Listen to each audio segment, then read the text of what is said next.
زردالو کمې ګټې لري او د کومو ناروغیو د رامنځته کېدو مخنیوی کوي. اول، زردالو په خپل ترکیب کې په زیاته اندازه مغذي مواد او همدارنګه په خپل ترکیب کې زیات ویټامینونه او منرالونه لري. هغه مغذي مواد چې زردالو په خپل ترکیب کې لري عبارت دي د پروټین، فایبر، ویټامین A، ویټامین C، ویټامین E، پوټاشیم. نو زردالو په خپل ترکیب کې په کمه اندازه انرژي لري، نو د ستاسې د وزن په کموالي کې مهم رول لري.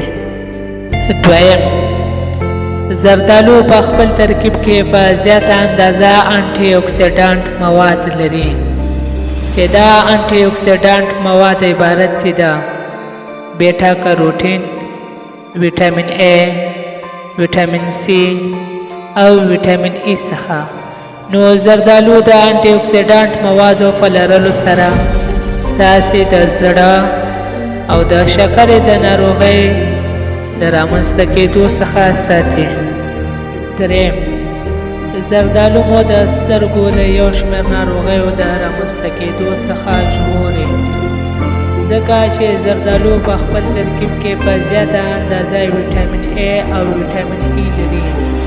نو زردالو د ویټامین A په لرلو سره د سترګو دید تیزوي او همدارنګه تاسې د ړوندوالي څخه ساتي.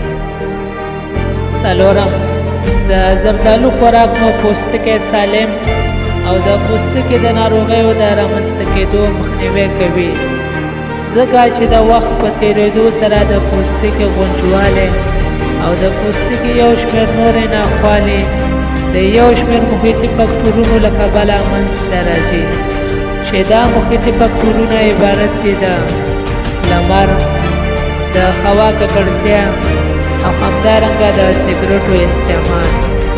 څرنګه چې زردالو په خپل ترکیب کې ویټامین C او ویټامین E لري، نو زردالو د دې انټي اکسیډانټ موادو په لرلو سره د پوستکي د ځوان ساتلو او همدارنګه د پوستکي د غونجوالي د رامنځته کېدو مخنیوی کوي. پنځم، د زردالو خوراک مو د کولمو د یو شمېر ناروغیو د رامنځته کېدو څخه ساتي، ځکه چې زردالو په خپل ترکیب کې یو شمېر هضمېدونکي او نه هضمېدونکي فایبر لري.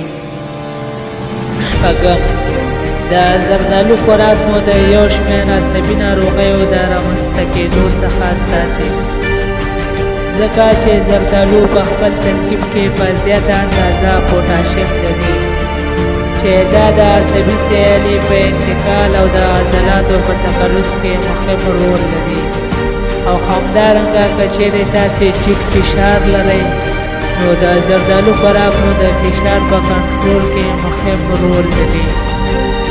اووم، د زردالو خوراک مو د ځیګر د یو شمېر ناروغیو د رامنځته کېدو څخه ساتي، ځکه چې زردالو په خپل ترکیب کې انټي اکسیډانټ مواد لري. نو هغه دواګانې چې د ځیګر د تخریب سبب کېږي، نو د زردالو خوراک د دوا له کبله د ځیګر د تخریب د رامنځته کېدو مخنیوی کوي.